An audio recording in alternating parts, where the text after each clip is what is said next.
നമസ്കാരം. രാജ്യം ഇന്ന് 79ാം സ്വാതന്ത്ര്യദിനം ആഘോഷിക്കുന്നു. മറുനാടൻ മലയാളിയുടെ എല്ലാ പ്രേക്ഷകർക്കും സ്വാതന്ത്ര്യദിനാശംസകൾ.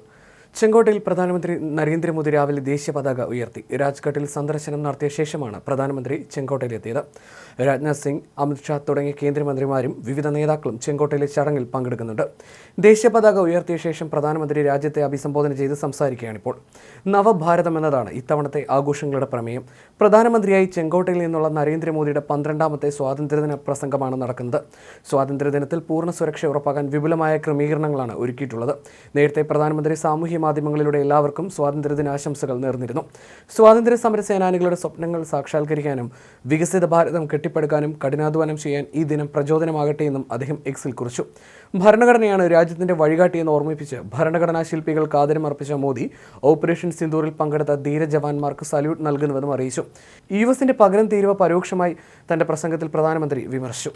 സ്വന്തം കരുത്തിലും കഴിവിലും വിശ്വസിക്കുക, അതാണ് ആത്മനിർഭർ ഭാരതത്തിന്റെ വഴി. ഡോളറിനെയും പൗണ്ടിനെയും ആശ്രയിക്കേണ്ട, സ്വന്തം ആയുധം കൊണ്ട് ശത്രുവിനെ തകർത്ത രാജ്യമാണ് ഇന്ത്യയെന്നും പ്രധാനമന്ത്രി പറഞ്ഞു. ഈ സ്വാതന്ത്ര്യത്തിന്റെ ആഘോഷം 140 കോടി ജനങ്ങളുടെ ദൃഢനിശ്ചയത്തിന്റെ ആഘോഷമാണെന്നും പ്രധാനമന്ത്രി പറഞ്ഞു. അഭിമാനവും സന്തോഷവും നിറഞ്ഞ നിമിഷമാണിത്.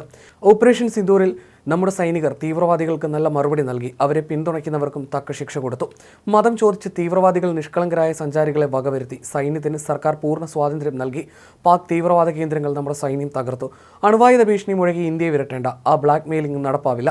സിന്ധു നദീജല കരാറിൽ പുനരാലോചനയില്ല. രക്തവും വെള്ളവും ഒന്നിച്ചൊഴുകില്ല. ഇന്ത്യയിലെ ജലത്തിന്റെ അധികാരം ഇവിടുത്തെ കർഷകർക്കാണെന്നാണ് പ്രധാനമന്ത്രി പ്രാരംഭത്തിൽ തന്റെ പ്രസംഗത്തിൽ പറഞ്ഞത്.